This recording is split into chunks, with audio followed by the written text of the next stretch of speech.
Selamat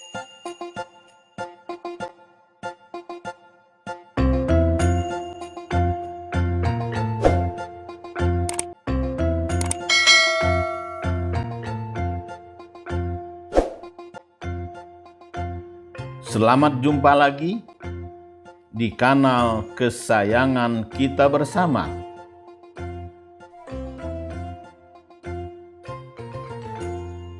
Gen Z Power. Kami siap melayani Anda yang ingin konsultasi problem solving, konsultasi spiritual, konsultasi bisnis dan keuangan, serta tips sukses mengembangkan potensi diri.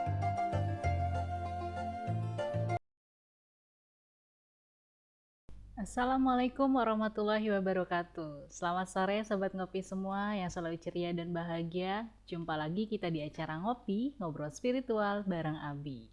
Dan seperti biasa, guru spiritual kita Ki Ageng Halifatullah Malika Zaman sudah hadir di samping saya sekarang ini. Assalamualaikum Abi. Waalaikumsalam warahmatullahi wabarakatuh. Sehat dan ceria selalu ya Abi ya. Harus itu, semangat ya. Nah Abi, belum lama ini kan umat Islam memperingati peristiwa Isra Mi'raj Nabi Muhammad SAW. Ya, betul. Bagaimana kalau sore ini kita mengkaji bersama tentang hikmah dan nilai-nilai aktualisasi dari peristiwa Isra Mi'raj itu sendiri untuk kita nih generasi milenials di tengah kondisi krisis kesehatan dan juga resesi ekonomi saat ini Abi. Wah, menarik itu. Boleh, Marita? Oke, silakan Abi, mungkin Abi bisa langsung mulai kita bahas ini. Baik ya. Baik teman-teman ngopi semua, Mbak Nita. Terlebih dahulu terimalah salam hangat dari saya, penuh cinta dan kasih sayang. Assalamualaikum warahmatullahi wabarakatuh. Waalaikumsalam warahmatullahi wabarakatuh. Sobat ngopi semua, jangan lupa selalu ceria dan penuh semangat menjalani hidup hari ini. Walaupun memang kita nggak bisa pungkiri ya, keadaan memang tidak baik saja. Ya. Kenapa? Karena kita menghadapi dua hal yang sangat merisaukan, ya. Jepitan pandemi dan juga resesi ekonomi. Ya. Tentu saja hal ini perlu disikapi dengan cerdas, bijaksana. Ya. Terutama bagi para milenial ini dan generasi Z, karena ini semua menyangkut masa depan kita dan bangsa kita. Nah, untuk itu tepat sekali kalau hari ini kita coba mengeksplor tentang hikmah Isra Mi'raj dan nilai-nilai yang terkandung di dalamnya agar bisa kita aktualisasikan dalam kehidupan sehari-hari kita, gitu ya. Jadi hikmah Isra Mi'raj ini akan kita jadikan modal ketahanan spiritual kita dalam menjalani hidup. Pasalnya hidup ini tidak bisa hanya kita pakai rasional. Bisa juga mengatasi pandemi, kesulitan ekonomi ya. Kita tidak bisa mengatakan intelektual kita, tapi kita juga harus memperhatikan sudut spiritual. Nah, untuk itu hikmah Isra Mi'raj ini harus kita gali lebih dalam. Jangan kita maknai hanya sebagai suatu peristiwa perjalanan Nabi Muhammad menjemput sholat. Nah, namun perlu kita eksplor lebih dalam, lebih esensial lagi ya. Sebab Isra Mi'raj ini mengandung banyak hal-hal yang spektakuler, membawa pesan-pesan penting, syarat makna. Khususnya untuk para milenial nih dan generasi Z gitu ya. Kita pengen tahu nih Abi pesan pentingnya itu apa Ya, Abi? betul. Jika kita cermati ya, ada banyak hal yang sangat bermanfaat bagi kita untuk kita jadikan motivasi gitu ya. Tapi kita harus lebih sungguh-sungguh ya untuk memaknai peristiwa agung ini sebagai spirit perubahan menuju kebangkitan Nusantara. Oh gitu ya. Nah, setidaknya ada 4 hal ya yang bisa kita gali di dalam peristiwa ini. Pertama adalah situasi dan kondisi yang dihadapi Nabi sebelum beliau Isra dan Mi'raj. Yang kedua, peristiwa Isra Mi'raj itu sendiri. Nah, yang ketiga, oleh-oleh yang beliau bawa setelah menghadap Allah dalam Isra Mi'raj tadi. Nah, yang ketiga, spirit dan etos kerja dalam membangun peradaban yang beliau lakukan sesudah Isra Mi'raj tadi. Begitu Mbak Nita. Nah, jadi Sobat Ngopi ternyata banyak yang bisa kaji dari hikmahnya Isra Mi'raj ini. Tadi Abi menyebutkan ada 4 yang bisa kita gali lebih dalam lagi ya Abi tadi ya. Ada betul. Situasi dan kondisi yang dialami Nabi Muhammad sebelum peristiwa Isra Mi'raj itu sendiri. Kemudian peristiwa Isra Mi'raj itu sendiri dan juga oleh-oleh yang dibawa oleh Nabi Muhammad setelah Isra Mi'raj, dan juga spirit dan etos kerja untuk membangun peradaban. Nah, ini mungkin Abi bisa jelaskan lebih lanjut terkait 4 hal yang mau kita gali tadi itu, Abi. Ya, coba kita gali pelan-pelan ya. Jadi yang pertama perlu kita pahami bahwa sebelum Isra Mi'raj ini Nabi mengalami 1 tahun yang disebut tahun kesedihan. Gitu. Pertama, istri beliau yang sangat beliau cintai meninggal dunia, Siti Khadijah radhiyallahu anha. Padahal Khadijah ini adalah backing beliau, baik secara ekonomi maupun secara martabat dalam masyarakat, gitu ya. Nah, tak lama kemudian meninggal pula paman beliau, yaitu Abu Thalib. Nah, Abu Thalib ini adalah betul-betul backing yang kuat bagi Nabi dalam melindungi dalam berdakwah.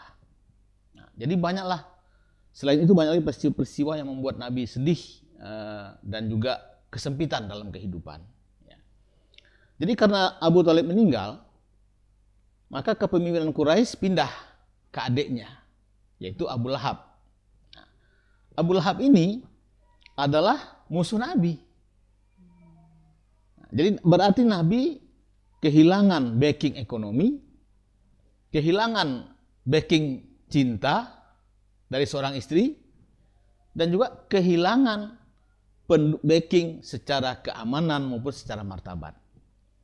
Nah, sejak itu Nabi mulai mengalami penganiayaan secara fisik, juga boikot ekonomi begitu.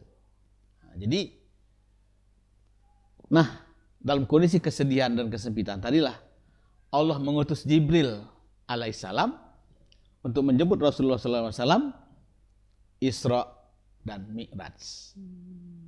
Begitu ya. Untuk berjumpa dengan Allah di Sidratul Muntaha. Jadi Mbak Nita dan Sobat Ngopi semua, di sini kita bisa ambil hikmah bahwa Allah itu tidak menyia-nyiakan hambanya yang beriman. Ya. Dia akan hibur, dia akan berikan solusi atas problem yang dihadapinya. Nah, maka Allah mengutus Jibril untuk menjemput Nabi, mengajak dia berjalan di malam hari dari Masjidil Haram ke Masjidil Aqsa, dan langsung terbang ke langit yang ke-7 sampai akhirnya ke Sidratul Muntaha bertemu dengan Allah. Ini luar biasa bukan? Luar biasa sekali ya, Abi. Begitu kira-kira ya. Berarti situasi dan kondisi yang Nabi alami sebelum peristiwa Isra Mi'raj itu hampir relevansi dengan kondisi kita saat ini ya, Abi ya. Tepat betul, itu kesedihan dan jepitan resesi. Cuman bentuknya berbeda sedikit, bentuknya beda ya. Nah, tapi situasinya sama lah kesulitannya begitu. Berarti kalau tadi saya tangkap sedikit, Abi, berarti semua orang tuh bahkan Nabi pun pasti akan mendapat ujian ya, Abi ya. Iya itu. Nah, tapi kita harus yakin nih bahwa Allah pasti akan selalu memberikan solusi dan menghibur kita. Yang penting kita selalu mendekat kepada Allah itu tadi ya, Abi. Tepat sekali, karena Allah itu Maha Penyayang gitu. Dan ujian diberikan itu kan untuk tanda dia sayang gitu. Kita tabah nggak untuk tetap mendekatkan diri kepada Allah. Sebagaimana Nabi tadi akhirnya dihibur oleh Allah gitu. Jadi kita pun akan dihibur bangsa kita ini gitu. Yakinlah itu. Berarti ini tadi hikmah pertama yang bisa kita ambil dari situasi dan kondisi Nabi sebelum peristiwa Isra Mi'raj. Betul. Nah, ini mungkin bisa lanjutkan Abi untuk hikmah-hikmah yang bisa kita gali selanjutnya. Nah, ini yang lebih dahsyat lagi ya. Di Isra dan Mi'raj. Nah, Isra itu hanya berjalan di malam hari. Dari mana? Dari Masjidil Haram di Mekah ke Masjidil Aqsa di Palestina. Lalu membubung ke angkasa, melintasi langit yang 7 lapis, bertemu dengan Allah di Sidratul Muntaha. Nah, bagi teman-teman barangkali yang ahli fisika, mohon nanti dalam kolom komentar disampaikan berapa jarak Mekah, Palestina, dan berapa jarak bumi dengan langit. Nah, nanti kita bisa tahu. Karena peristiwa ini bisa dijelaskan secara ilmiah, gitu ya. Ini peristiwa yang spektakuler, yang luar biasa, yang tidak mungkin secara akal. Nah, apa yang terjadi? Kesemuanya itu kan ditempuh hanya dalam tempo 1 malam. Itu kurang, gitu loh. Nah, gitu ya. Akhirnya peristiwa ini membuat gempar orang Quraisy, orang Yahudi juga. Dan terpecahlah masyarakat dalam 3 kelompok besar. Kelompok pertama menolak, mencemooh, mengatakan Nabi sudah gila. Karena nggak percaya saking luar biasanya tadi. Mungkin orang masa 1 malam saja bisa terbang dari Mekah ke Palestina gitu kan. Nah kelompok 2 nih ragu-ragu. Mau percaya nggak masuk akal, nggak percaya. Mereka juga tahu Nabi ini nggak pernah bohong gitu. Jadi nggak mungkin dia nggak bohong. Nah ini ragu-ragu. Nah kelompok ketiga tentu yang beriman, bertambah kuat imannya. Nah pertanyaan kepada Mbak Nita dan sobat-sobat ngopi semua, kita masuk kelompok mana? Gitu ya. Subhanallah, ini luar biasa ya sobat ngopi ya. Kalau memang udah kehendak Allah itu yang tidak mungkin bisa saja jadi mungkin ya Bi ya. Ya disitulah kita harus memahami ya. Bahwa tidak mungkin di dunia ini selama Allah berkehendak. Kun fayakun gitu kan. Nah selama kita bersama Allah, maka nggak ada yang mustahil Mbak Nita. Iya, ini jadi motivasi saya dan juga mungkin sobat ngopi semuanya nih, bahwa tidak ada yang tidak mungkin, hanya tinggal kita yang meningkatkan keimanan kepada Allah itu tadi ya. Nah, itulah hikmah yang bisa kita ambil dari peristiwa Isra Mi'raj. Peristiwa itu sendiri, yaitu meningkatkan kekuatan iman kita kepada Allah dan juga kepada Nabi Muhammad, bahwa kita yakin betul bahwa Nabi adalah utusan Allah. Gitu. Saya sebenarnya semakin penasaran dengan hikmah-hikmah yang mau kita gali selanjutnya nih Abi. Tapi sebelumnya sepertinya kita jeda dulu sebentar untuk ngopi ya Abi. Waduh, setuju dong. Gitu. Baik, silakan Baik, Abi. mari ya. Mari teman-teman. Yuk sobat ngopi semua, kita ngopi bersama. Ya, terima kasih.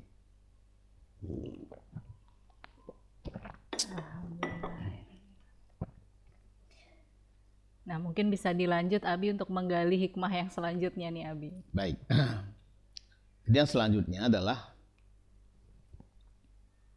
kalau orang atau Mbak Nita lah ya, atau teman-teman ngopi pergi jalan-jalan jauh, pulang kan pasti bawa oleh-oleh. Iya. Buat saudara, buat anak, tetangga dan lain sebagainya. Nah, alhamdulillah Nabi setelah Isra Mi'raj ini pulangnya bawa oleh-oleh, yaitu sholat 5 waktu. Itu. Nah, sholat ini adalah nantinya sebagai mi'rajnya orang yang beriman. Jadi kalau Nabi itu mi'raj dengan fisik, spiritual dan jasadnya dalam berjumpa langsung dengan Allah, nah kita dikasih oleh Allah sholat 5 waktu untuk berjumpa Allah.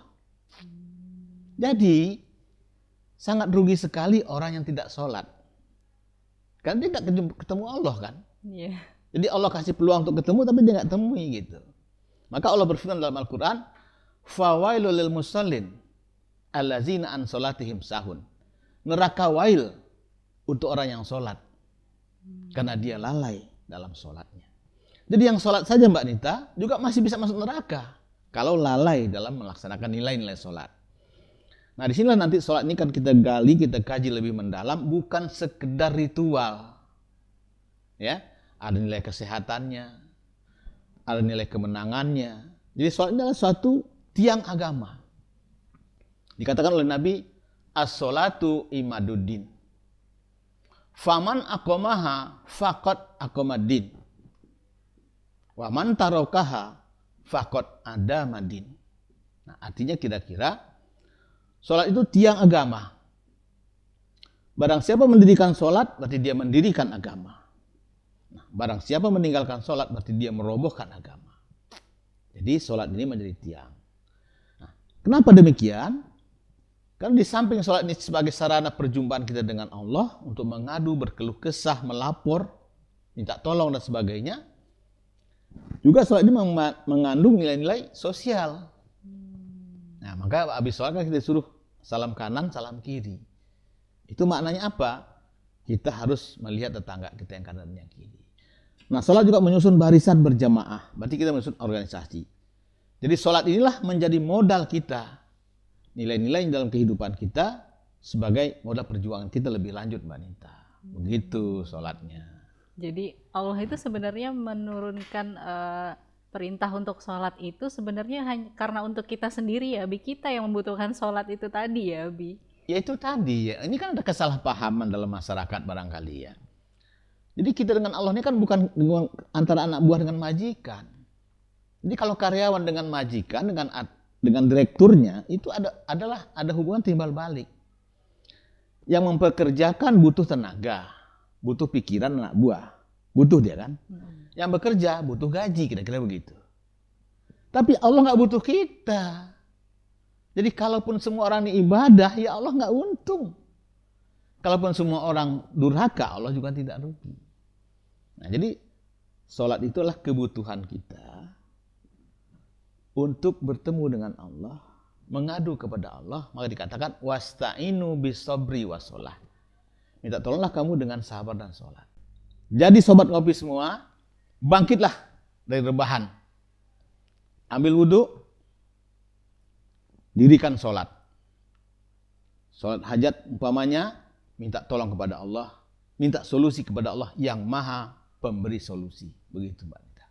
Nah, ayo sobat ngopi, yuk kita sama-sama mendirikan sholat. Dan kalau yang masih bolong-bolong ini menjadi rugi ya, Abi. Karena Rugi kita banget. jadi berkurang untuk bertemu waktu dengan Allahnya itu tadi. Oke, Abi, ini lanjut lagi nih, Abi, untuk yang hikmah terakhir yang bisa kita gali, Abi. Baik. Yang terakhir adalah tidak lama sesudah Isra Mi'raj, Nabi itu hijrah.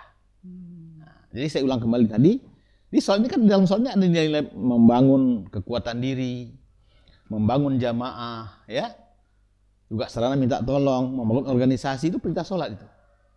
Nah, maka Nabi hijrah, artinya berpindah. Jadi pertama dari modal yakin bahwa Allah akan menghibur, kedua meningkatkan kekuatan iman, dan ketiga mendirikan sholat. Maka setelah itu dilanjutkan dengan hijrah, pindah. Pindahnya juga dengan dimaknai sekedar pindah tempat, bukan. Juga pindah dari kebodohan kepada kecerdasan. Tidur ke bangun, ya, rebahan ke bangkit, dari rumah ke kantor gitu loh, ya. Jadi kalau punya kantor yang mau diisi kantornya gitu, Mbak Nita. Nah, lalu apa yang terjadi? Nabi kemudian membangun negara kota yang disebut Madinah Munawwarah, kota yang bercahaya. Nah, di sini belum Mbak Nita dan Sobat Ngopi pahami bahwa di Nusantara ini juga sudah pernah terjadi. Negeri ini lu branded sekali dulu. Apa tuh, Abi? Nusantara yang branded. Gemah ripah loh jinawi, toto tentrem kerto raharjo. Di negeri yang ideal sekali, ya, negeri yang baladun toibah warobun gofur, ya, negeri yang makmur, hijau royo-royo, rakyatnya aman dan sentosa, begitu. Nah, kemudian disinilah oleh Nabi dalam sebuah ayat turun firman Allah, auzubillahi minasyaitonirrajim, walau anna ala qur'ana wa taqau la fatahna alaihimul barakata minas samai wal ard. Di Allah berfirman, kalaulah penduduk suatu negeri itu beriman dan bertakwa, maka Allah akan turunkan rahmat dari langit, keluarkan dari bumi. Jadi berkah turun dari langit dan berkah keluar dari bumi, gitu ya. Nah, ayat ini turun kepada masyarakat Arab yang waktu itu belum tertata dengan rapi. Nah, oleh karena Nabi kemudian menata masyarakatnya. Gitu.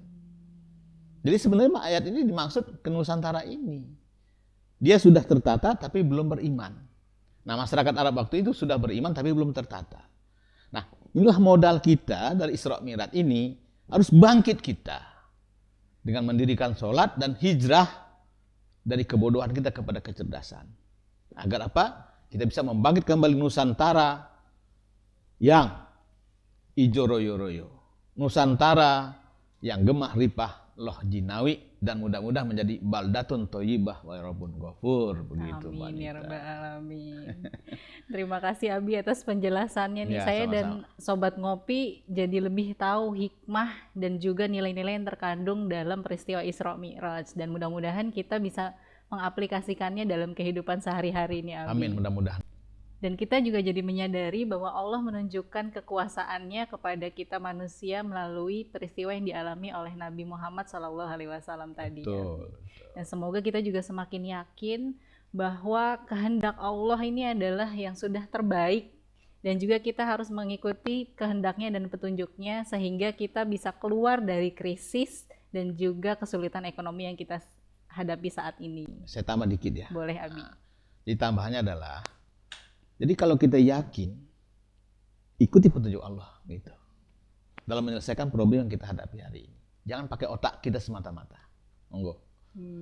Berarti Sobat Ngopi, yuk kita harus yakin bahwa kehendak Allah ini memang sudah yang terbaik untuk kita semua, dan kita harus mengikuti irodatnya Allah Subhanahu wa Ta'ala supaya kita menjadi manusia yang lebih baik lagi, dan juga kita bisa keluar dari krisis yang kita hadapi saat ini. Amin. Terima kasih Abi atas ilmunya sore hari Ya, ini. sama-sama. Semoga Abi sehat selalu, jadi kita bisa Amin. ngobrol-ngobrol terus dan menggali yang lebih banyak Amin. lagi. Amin, amin, amin. Terima kasih juga untuk Sobat Ngopi yang sudah ngobrol bareng spiritual sore ini bersama Abi.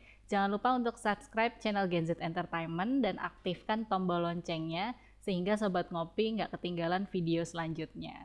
Sampai jumpa di acara ngopi selanjutnya. Jangan lupa untuk selalu ceria dan bahagia. Wassalamualaikum warahmatullahi wabarakatuh.